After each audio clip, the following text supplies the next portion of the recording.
Hear why we're so big on the Max show Full Circle, as well as Oppenheimer, which puts Christopher Nolan as one of the greatest. An Alabama Take projection.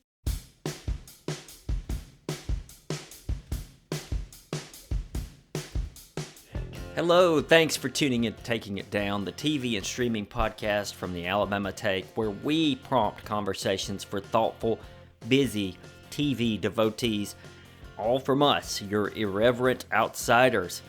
I'm Blaine Duncan. I'm the editor-in-chief of the Alabama Take. I always could not help dissecting why I like what I like and why I dislike what I dislike when it comes to TV, movies, and more. I have an English degree and a side hustle as an English teacher, so I'll try my best to offer insight that you can use for conversation with others, or even with us, or even just to think about. Luckily, my ideas aren't the only set of viewpoints on this podcast each week, as with me are the other host, Adam Morrow's an erudite traveling and studio musician with a penchant for fine literature. Donovan Ronwald is a media specialist with encyclopedic knowledge on film, television, and more. And Natalie Morrow, she's the first person to ask about fantasy, sci-fi, comics, trashy reality TV, and she's a huge Beyonce fan. From us, you'll get the obvious, but you'll get the obscure. We are here for the TV and streaming obsessed who are just too busy for anything more than the show or movie itself. We'll give the outside of Hollywood analysis, and like a lot of the Alabama Take productions, it'll come with zero Southern stereotype. All right, let's get into the real show. I say the real show. Let's get into the audio version of the show. This will be our audio. If you listen to audio only, there's a YouTube version of this show that's video, and you can just see us or not. You could just play it and like minimize it, whatever you do. This is our audio version, and I'll give you the housekeeping we did at the top of the YouTube video. This is August 1st, Tuesday, August 1st, if you're listening day of. We will not have a show until the last week in August. It's August 29th or something like that. Yeah, it's August 29th. So August 1st, if you listen day of, hey, if you listen day of or listen at all, who are you? We want to know. All we see are numbers. And I'm very serious. Just let me know. Message me, message Donovan, DM us on Instagram or Threads or... Wait, Threads doesn't have a DM yet. That was a complaint. Twitter, we might be there a little bit while longer. We'll be back August 29th. We're taking most of the month of August off because I am a high school teacher trying to get ready for an academic year, and I'm excited about it, honestly. I think it'll be a good one. If any of my students are listening, I am honestly excited. And my daughter's birthday is in the middle of August, and we like to devote a full weekend day or longer, so that's in the middle of there. Just not going to be around much in August. That does not mean that this podcast is gone or shuttering the door. The Alabama Take will be around, as a whole. That's the website where you can read the essays. You can see where the other podcasts are posting and read their show notes there and see their links, figure out where you want to listen to them. I suggest you follow the Alabama Take wherever you want. The Alabama Take's in more social media spots than just Taking It Down pod. Anyway, little housekeeping. If you don't watch the YouTube video, you miss Listener of the Week and why they won. I want to start very briefly. All of our segments this week are going to be brief. We're going to do three. We're going to do three brief ones. I want to start with Secret Invasion. And Donovan, did you ever go back and watch any more Secret Invasion? God, I am not caught up at all on it. Just because I was moving when it was coming out, and I've watched other things instead. So I've still only seen the first episode. That's fair. See, Donovan had a move. We've been busy this summer, and that's okay. The show ended last week, and the online banter was extreme, if you ask me, about the finale. Really? Yes, and the more I dug into it, the more I feel like they made okay points. Okay. But at first, I always get really disjointed or have some discognizance about when I'm sitting there watching and my cell phone's on the desk over on the other side of the room or something like that, turned upside down, or I'm watching, I'm soaking it in, and when it's over, I think to myself, oh, that was pretty good. That wasn't that bad. And then I grab my phone, dig around, and I find that everyone hated it. Does that ever happen to you? And you wonder, what did I miss? Yeah, I've actually found, like, it kind of goes, sometimes it goes both ways. Like, usually I'm like, I liked it or I didn't like it. But, like, sometimes like a good review or a really insightful piece can make me like something I didn't like very much more. And then the same thing, like if I was like, well, that was fine, and then I read like something pointing out a bunch of flaws, I'm like, yeah, actually. Yeah. So what was so what's so divisive? What was so bad about it? Okay. Well, the ones that I thought were silly and immature and fanboy were the first ones I saw. And those were, well, they didn't tie in Agents of Shield, and this would have been the Oh my perfect opportunity. And I'm god. just like, dudes, that ship sailed. Yeah, no one really liked that show anyway. I kind of did. I did. Yeah. Yeah, I did. I thought it was fine. I watched it every week. I actually look forward to it every week. I thought it was actually quite fine. Got a little better as it went. Uh-huh. I get that complaint just a tiny bit. It does make sense to try to bring in maybe one or two of those characters. The Coulson character could come, Mhm. he was in Agents of S.H.I.E.L.D., brought back. They had a story about how he survived and everything. There's a superhero or two who could really work in the MCU, the cinematic universe. So some of the complaints are okay, but it's also unrealistic to think that's going to happen. They're done with that. Yeah. That's not like a Daredevil, where that's a pretty major character. The actor is a B-level kind of guy. You can rope in for several movies and have some good acting out of him. Those were stupid. I thought. Agreed. Disney has no interest in early MCU stuff at this point. No, they don't, and that's to be understood. Mhm. Those were delusional. The more intellectual critiques, I thought, said the show didn't do much of anything. That they had a budget of, I think it's almost the same as Civil War, but yet only had a few really explosive and propulsive fight scenes. That's Mhm. true, which is fine to me. I don't think you have to have that. But the argument was, if you're spending that kind of money, where's it going? Like, where did it go? Mhm. And as it turns out, the more digging I did was that the show had a month of reshoots, or just a little over a month, which you could almost refilm the whole thing. That's almost never a good sign too, right? Like It's that means something sometimes it's really went off the not. rails. Big complaints on how it ended, some of the things I won't spoil. A lot of sitting around, they complained, which I am okay with that if the acting's good. And Olivia Colman and Samuel L. Jackson, I thought did such good jobs that I never even paid attention if they were sitting down or not. It was just, but when you start putting that price tag on it, it's a fair question. What are you doing with that kind of money? Mhm. It's got a really low score on Rotten Tomatoes. We know that's neither here nor there. Some of the time, it can point to something.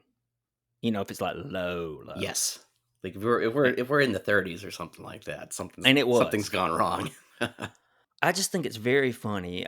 It's a funny intellectual exercise. It's a funny thinking exercise to watch something and go, "Oh, I was entertained by that. That was fine. That kind of everything kind of made sense, didn't it? Yeah, it made sense. I'm okay with what happened, and I was entertained." And then you get up, you pick up your phone, and everything's like, "Fuck this! It was horrible." And then you read the more critical style of thinking, and they're like, "Where did $215 million go?" And you think, oh, I'd be interested. Hey, Natalie and I covered Mhm. this show weekly, and we never had big major problems with it. And that's from me. I always bring a very critical eye to things. I think I don't ever rate anything too high, and I was moderately satisfied. Natalie never complained. She brings a very MCU kind of comic book eye to, excuse me, not MCU, comic book, Marvel eye to things, and she had no problems with it. Mhm. She thought they were pulling off the spy thriller thing. I didn't think they were quite pulling off the spy thriller thing as well as it was just well acted, and it was fine. Where am I landing on it? I still think it's okay Okay. because of the acting. Ben Kingsley Adair, he's fantastic. If that guy turns into a major star in 5 or 10 years and he's winning an Oscar, I wouldn't be surprised. He played Malcolm X in that movie about the Oh, yeah, he did. I loved him in exact. that. I did not make that connection right there. Your reaction tells me how good he is He's because good. he went into He that was role and you don't remember. that movie was good, but he was my favorite part of that movie. He was Mine too. excellent. He's a good actor, and plays a villain so well. I hope to see him in more villainous roles in the future, and maybe not necessarily a comic book, but drama where he's kind of a mean person. Mm-hmm. In High Fidelity on Hulu, it was a one-season show. He played the hunky boyfriend. He Oh, was, did he? I did not know that. yeah, I never watched. I only saw ads for it, yeah, so I feel like I watched it because I with Zoe saw. Kravitz. It's the Yeah, female version of High Fidelity. yeah. Yeah, and he played the hunky one of the hunky boyfriends. He was fantastic. He played New York hunky guy. He might have been British in it too. But anyway, I don't know. I don't know. Secret Invasion. There were big complaints about the showrunner was told to read the comic book. He had to be told to read it. Like he had never read it. Okay, And interesting. and this complaint seems fair because of the explanation. The explanation was it's okay to read the comic book and decide, no, I don't want to use hardly any of that. I'm going to go a different direction. It's not okay just not to ever read it and then come in and try to make a show. Yeah, What do you yeah, think? because you have. Well, I mean, it does seem kind of silly, right? Because like you're using like part of the reason some people will watch is because they're like, okay, I know what Secret Invasion is in the comics. Now I want to see how it fulfills or subverts my expectations in the show. And you can't really do that if you have no idea what you're doing. Like you have no idea about the source material. Hmm. I mean, it's probably fine, right? Like they didn't really stick super close to the Secret Invasion comic, like some of the same broad strokes. So maybe if he didn't ever read it and just had his own, it would probably have been fine. But I'm more on the side of just read it. It's a comic book. How long does it take? Hmm. Secret Invasion supposedly going to bleed into Secret Wars, a movie. Yes. I assumed that might be where the material is really used. Look, I don't know. When I watched it, I thought, hey, this is fine. This was 38 minutes of fine. So let's move into another show. This is one on Max. It's streaming. I think 5 episodes are up right now. Mm-hmm. I haven't watched it, but it's my goal too. I'm really excited to watch it. It's just carving out some time. It's something we might get into when we return from our hiatus. We'll see though. Little focus, spoiler free focus for the most part, on the new Steven Soderbergh work on Max called Full Circle. Star studded cast, 5 Mm-hmm. episode streaming. We're not going to spoil much, if at all. I know that this show's about a kidnapping Yes. in New York. Am I right about the New York setting? Yeah, it's in New York. That's really all I know. Kidnapping, probably a wealthy family in New York. That's it. That's all you really need to know. First off, let me say, I've only seen 2 episodes. I'm hooked. Mm. Really like started out a little slow, but it's for me. But that was more like, oh, it's a slow burn. Mm-hmm. So yeah, there's a kidnapping, and all you really need to know is that there's a kidnapping and something goes wrong. And Mm. already in the first 2 episodes, there's kind of all these different people who are their stories kind of mix up and interweave with each other, and full explanations are not necessarily given. You're just kind of along for, like you can see sort of what some folks are up to, and some people are their motivations are not particularly murky, but it doesn't it just kind of you're just kind of along for the ride. Yeah, it was great. I love the first 2 episodes. For some reason, I'm thinking about a show I finished watching on Apple TV Plus, City on Fire. Hmm. It was a 2004 setting of New York. Not quite kidnapping, but there's so many various characters of socioeconomic status intermingling, and you can't figure out their connection until you watch more. That show fell off a steep cliff. About, I think it was 7 episodes. Around episode 4.5, it could not make up for some of the characters' really dumb decisions. And I wondered that Uh-huh. after watching the first episode. I might have said it on this show where I was like, this show is going to be good if you can tolerate stupid decisions from characters. And I could for a couple episodes, but then it just, you could no more. Hmm. What about you? Talk about something went wrong. Is it because of a character's dumb decision, or is it because of circumstances? It's circumstance and mischance, and maybe it's like not the most realistic thing in the world that could have happened, But I was like, if this is the inciting incident, I'll go along with it because it sets up Mhm. what continues to go wrong throughout the show. A vulture.com labeled it as one of the better shows of the summer. One of the Oh, best shows. definitely. Okay. Now, the Definitely. cast, we got Claire Danes. Oh, she's great. Isn't she? Yeah, she really is good. Last time I saw her, she was in the Hulu show, another New York-based show called Fleischman is in Trouble. Oh, the one with Jesse Eisenberg? Yes, I love Okay. that. I love that show a lot. Is Timothy Oliphant in this show? Yes, he is. He's the dad. Is he the I okay? think he is anyway. I Unless I'm really really getting him mixed up with someone no. else.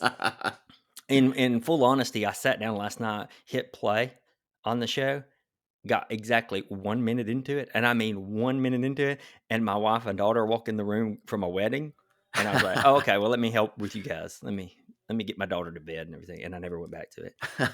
Uh, so I thought I saw his picture or name. Yeah. Is he married to Claire Danes in the show? Yeah. Yeah, Okay. they're parents of the The of the kidnapping. the kidnapped kid. Or Mm. I won't say more than that. No, don't.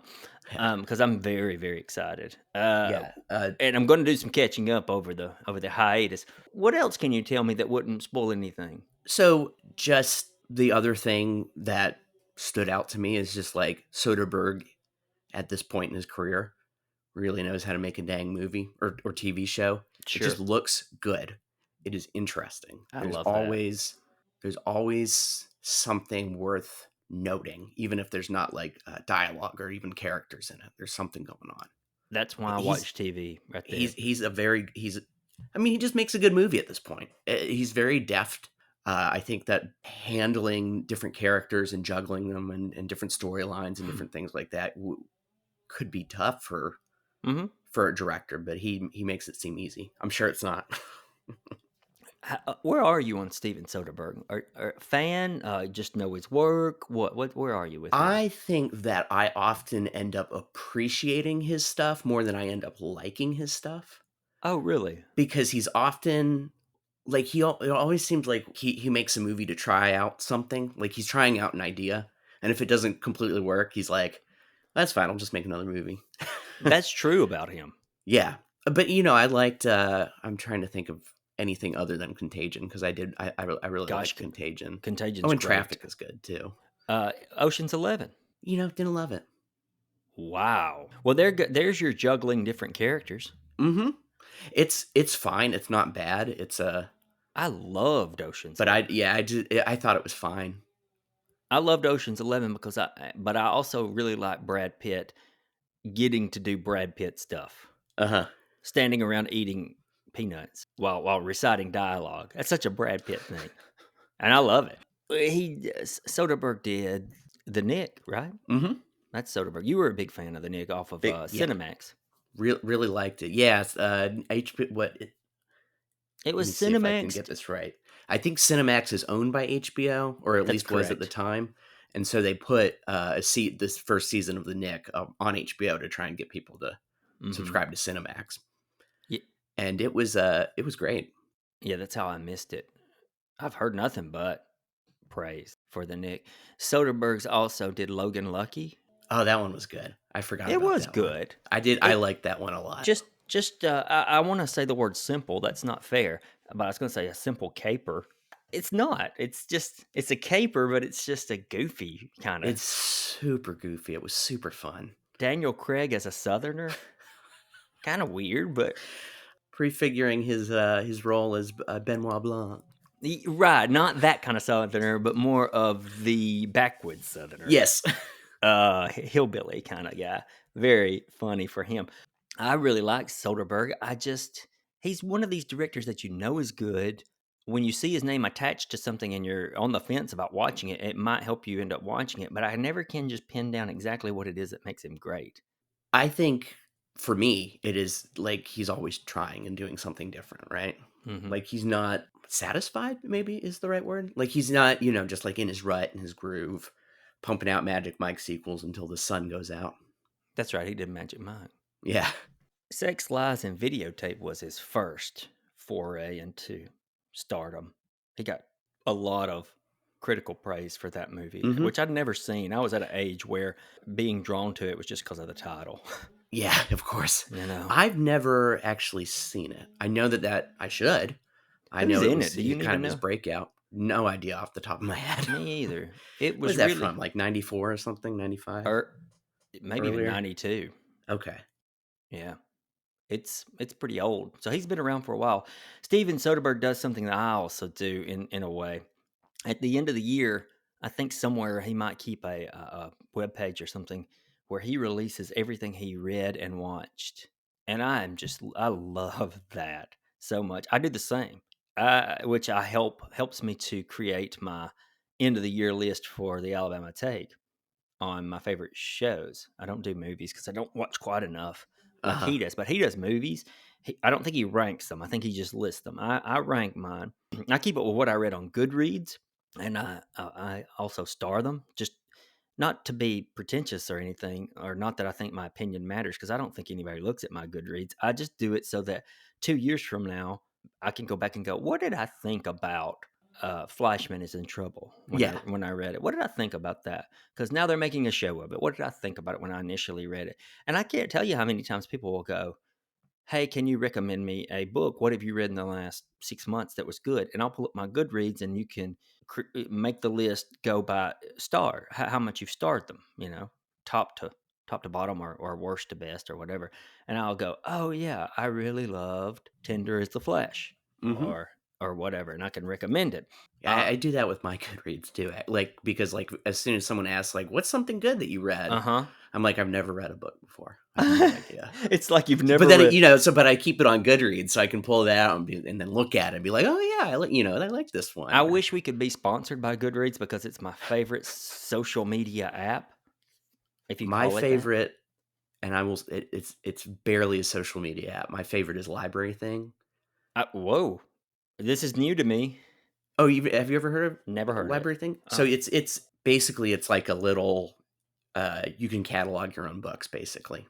Just make a little catalog record. I use it because I found myself liking books so much that I would buy them twice. So I Mhm. put everything in there so I could see what I had. But it also has Oh, compare library function. You can be like friends with people and see what books they own. wow. You can have libraries that are similar to yours. So it's the equivalent of Discogs. Mm-hmm. Are you familiar with the app Mm-hmm. inside Mm-hmm. Discogs? Which Mm-hmm. is the same thing for records. Yep. Yeah, it's very much like that. There's where I'm guilty. I'll get in a record store and I'll go, "Oh, Chris Christopherson. It's only $3. It's gently used." And I'll have to pull up my Discogs and go, "Oh, I already have this record. Yeah, yeah. I can't buy it. I shouldn't buy it again." Yeah. Okay, fair. We got a little off tangent, but full circle. Anything else you want to add? Full circle. You're 2 Go episodes deep. go watch it. I'm gonna finish this one. I'm hooked. Is it a 10-episode series? I have no idea. I kind of hope I'll it watch is. it. I'll watch it as long as it goes. I kind of hope it is because I that would let us be able to cover it as a whole when we return from a break. Something is making me think, no, that can't be right. No, don't listen to me. I was thinking 6, but then with the amount of episodes they put out, that can't be right. Oh gosh, it's only going to be 6 episodes. Okay, it is. Okay. Oh, okay. And they've got what, 4 or 5 out now? There are I 5 honestly out can't right remember. now. Yeah. Another television show has returned. How To with John Wilson came out Friday or Thursday night. Haven't you watched that? Oh, yeah. Sorry, I was waiting for. I thought you had something No, more. this isn't a segment. I was just Oh, thinking. yeah, I have. I haven't watched the new season. No, me either. It's only 1 episode out so far. And it's funny. Like there are 30-minute episodes, Give or take, yeah. and this is going to sound like a complaint. And I don't think it really is. They always feel longer than 30 minutes to me because he does a lot of different things. Because he dives so in depth in 30 minutes or 35 minutes, and you get a lot out of what he's doing. Yeah. It's supposedly his last season. Oh, he's only going to. What is the third? This is the third. Yeah, this is it. He's going to move on to something else. Good for him. I mean, Yeah, for real. Do something. I thought it was clever, and there's some gags that I still, having recently gone through the process of getting a mortgage and understanding none of it. No. I loved the bit where he's trying to get a mortgage, and to prove that he is financially sound, he's just trying to film people watching his show. through the windows. He's just trying to catch people watching How To. I think the cornerstone of the emotion, the pathos of the show is his relationship with this older landlady that he visits and has dinner Yes. with. It's a tender relationship, mother-son almost vibe. Yeah. Grandmother, I would say grandmother. Grandmother's like Even more. grandson is what I get, definitely. And it's very precious. And he doesn't exploit it to be like in every episode or anything. It's just natural. It's very organic. It's natural. Yep. John Wilson's a weird guy, but he's He weird in certainly his is. in a fun way. Yeah. I won't ever forget when he visits the CEO or owner of Bang Energy Drink. That is such a weird and great episode. What a roller coaster that episode is. You think he's going to get kicked out at any moment, but the guy kind of embraces him and shows him around. It's bizarre. I said that already. How To with John Wilson, the third season just started. One episode out. We can recommend that. It's a odd documentary. I will definitely recommend this third season, sight unseen. Sight unseen. Putting my reputation on the line. Yeah, with our 3 listeners. Yeah. Our anonymous 3 listeners. We never know who you are. Our secret listeners. The reason why it's called How To is each episode is how to blank. And you think, okay, whatever. It's very banal. How to renovate a kitchen. Mm-hmm. And you think, if you went into it completely blind, you would probably go, let me figure out how to renovate a kitchen. And then it ends up being about the relationship between man and neighbor. And how, it's just this really in-depth social look at who we are as people. Yeah. As humans. And I appreciate it so much. It's so funny because he's so good at like creating or finding situations and then just kind of observing and letting the folks that it totally works as a documentary because like he finds people doing interesting things or weird things or whatever, and then he interacts with them and films it. I'm no John Wilson. I think that's fair to say. But I can do that when I'm feeling really good and I'm spiritually fit.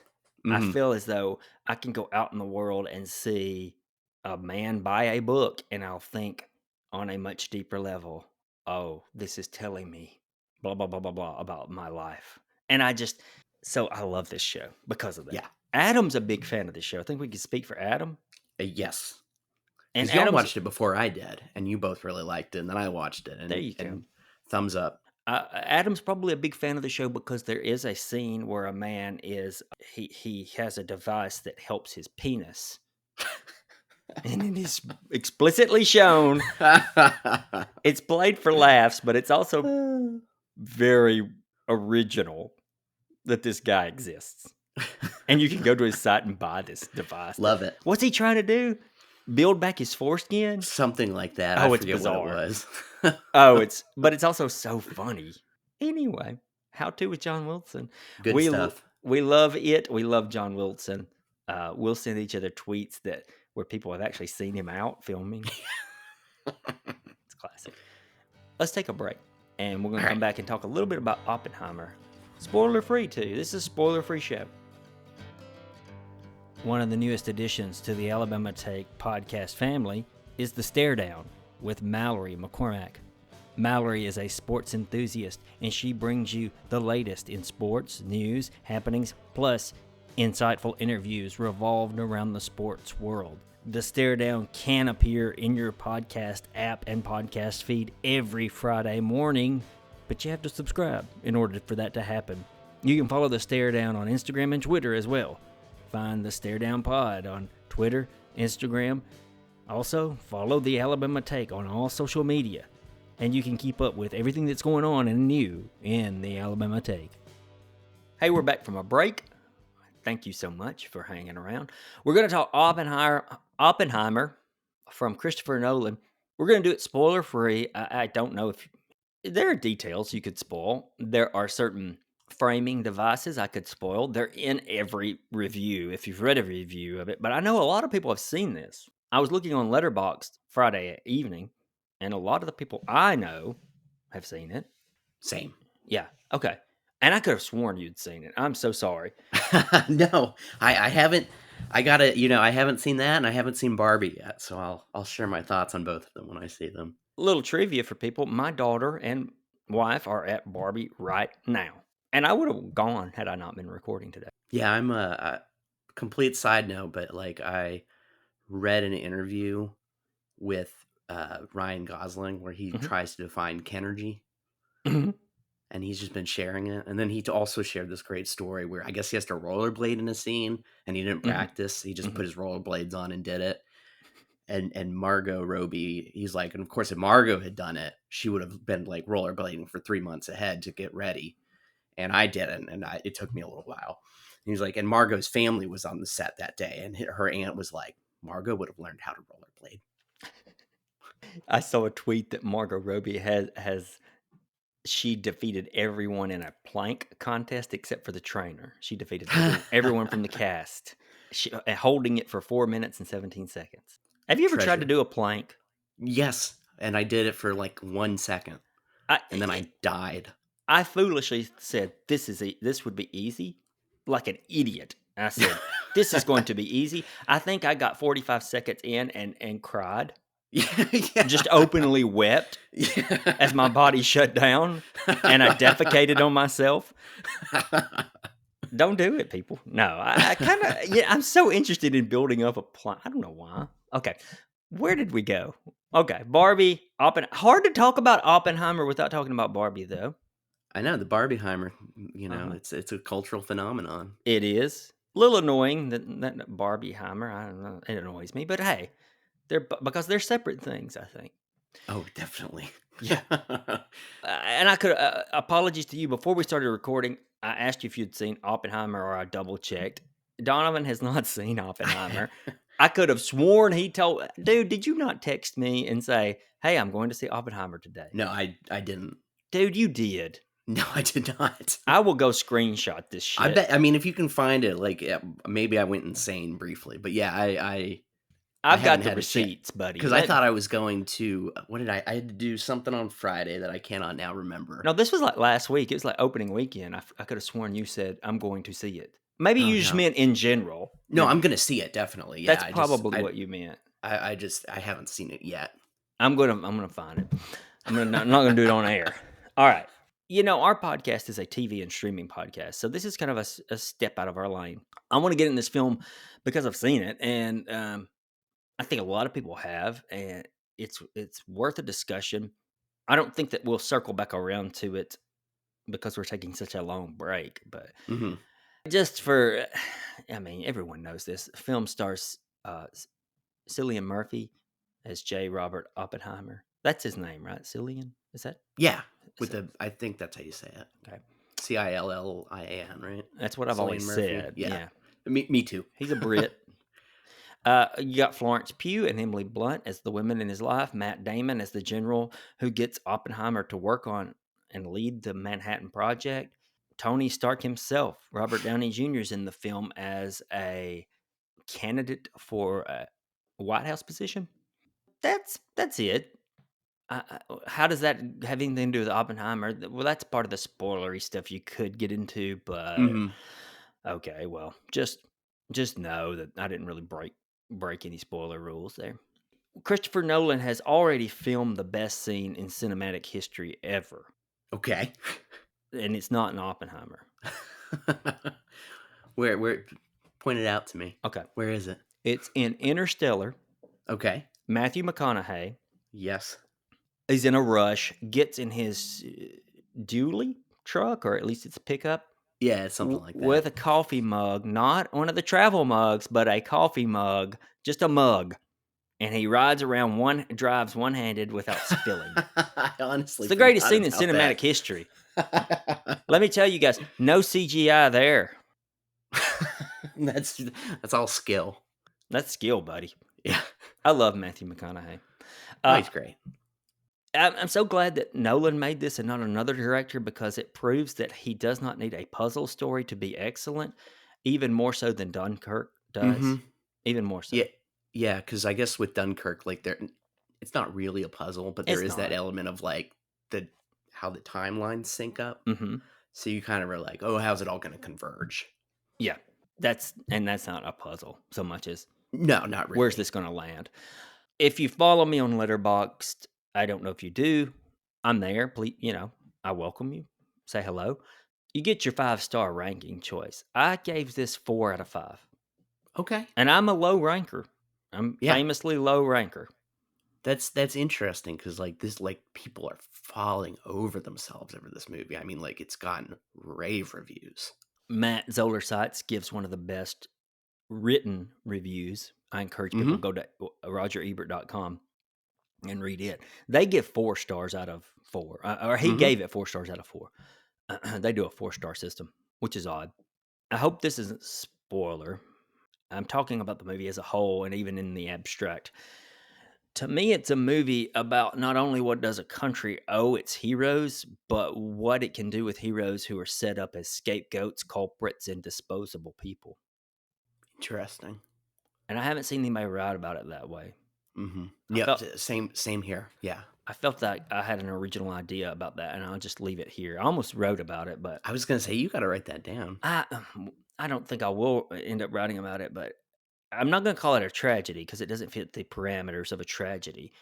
But it's sad to me in that way. Mm-hmm. Murphy is astounding.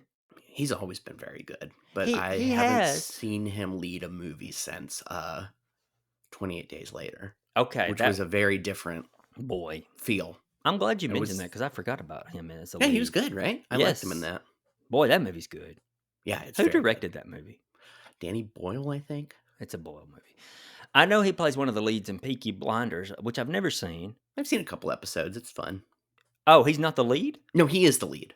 Okay. I've said yeah. I've seen a couple and it's fun, but he's that's the only I'd only seen him as a lead in Peaky Blinders, and he's such like a Mhm. background character so often. Like he's just there. Like he's Yes. always good, but he's just Mhm. kind of there. I mean, he's in every Christopher Nolan movie ever except for 1 or 2. Yeah, I was really curious if he could carry this big of a movie. me This is a too. bigger movie than 28 Days. Yeah, Bigger. I mean And he it's does. 3 hours long, and you have to portray someone who literally shepherded. But for him, like possibly the Manhattan Project would not have been pulled off. Hmm. He's not shooting guns. He's not in an action scene. He's Mm-hmm. not. It's a trick for he and Nolan to do. I mentioned Nolan working out outside of the puzzle story. He also largely works outside of big blockbuster imaging in this movie. Interesting.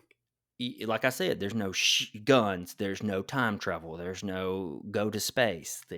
The bomb is almost a centerpiece of the movie, and it's like a mental reckoning or destruction Mm-hmm. of Oppenheimer in a way. Mm-hmm. That It's makes sense. it's well done. I also took away from this movie that the lives of so many people are decided in these closed spaces of rooms with men in them. Yeah, I was And inter that's something Matt Zoller Seitz mentions too. I read an interview with Nolan before the movie came out somewhere. I can't remember where, but the interviewer was kind of asking him like, what's the genesis of this? And he was like, well, I actually mentioned it in Tenet that like the Mhm. guys who did the hydrogen bomb, they were like, there's a non-zero chance we're going to set the atmosphere on fire and everyone will die, and they did it anyway. And so he's like, I got so interested in thinking about like, there's a non-zero chance that we destroy the world, and we're going to do it anyway. Like that's just Mhm. scary, and it goes to exactly what you said, where it's these back rooms with men deciding literally hundreds of thousands of lives. And to be clear, not to belabor a point, in this time period, white men, Yeah, oh, certainly. men, not like mankind, men. Do we want to address some of the ridiculous discourse around the film You that's know, come up? there always seems to be, and I'm as guilty of this as anyone else, but like, because I'll see a film and it's like, I really wish it was doing X, but there does seem Oh, to be a oh, tendency to be like, I'm going to talk about the movie I wanted to see and not the movie I actually saw. hmm I do that with television. I don't do it with movies as much. Natalie and I kind of get into it with Secret Invasion, where we're like, well, I wish it would have shown Mm-hmm. so and so.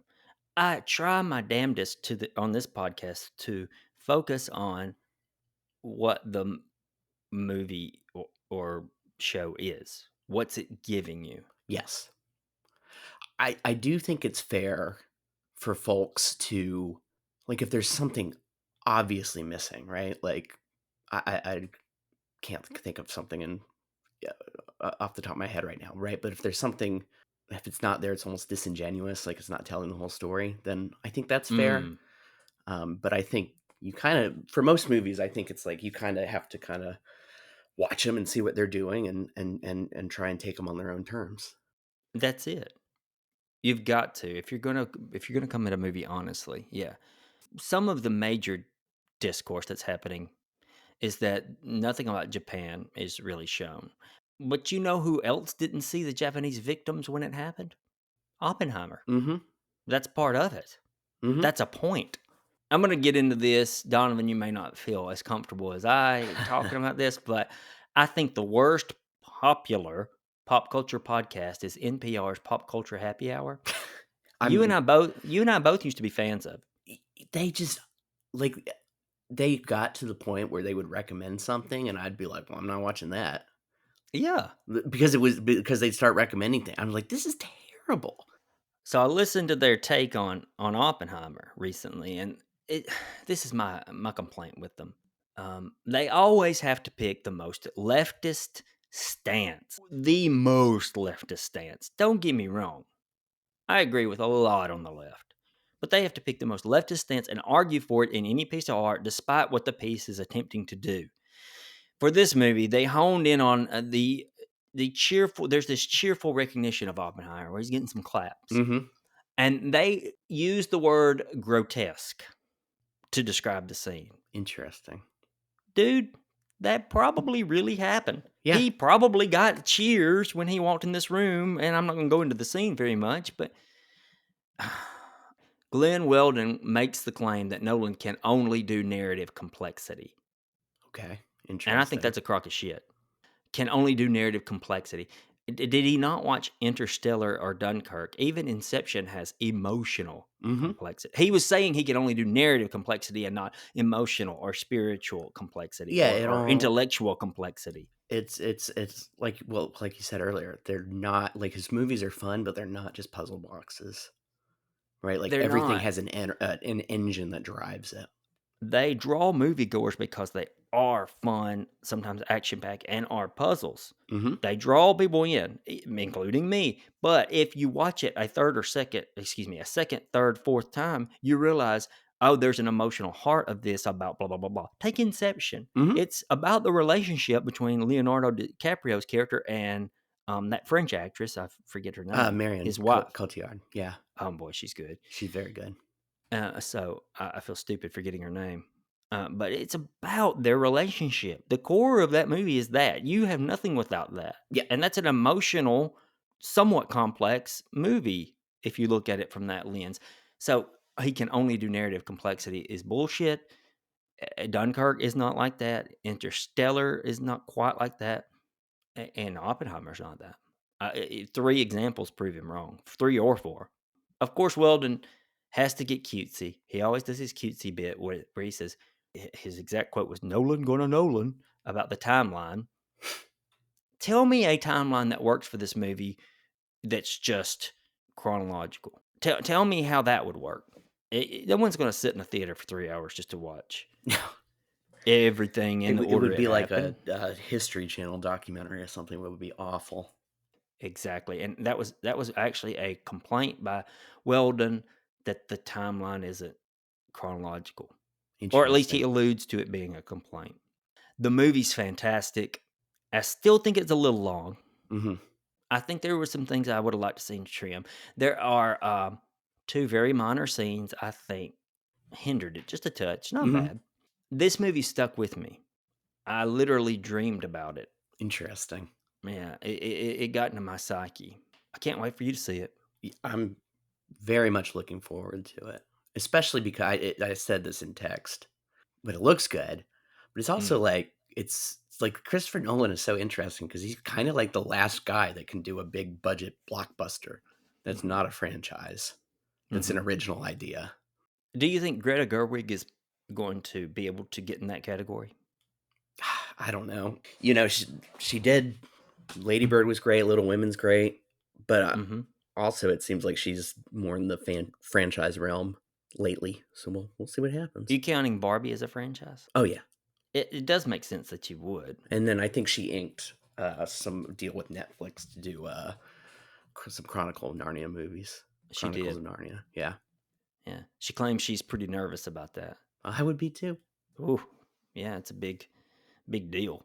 We've come to the end of our episode. We're going to be off the month of August. We'll be back that last week of August, August 29th. I don't know. In the meantime, you probably catch up with us online, Taking It Down Pod, Instagram, Threads, Twitter, for a while, probably. We're going to see. You mean X?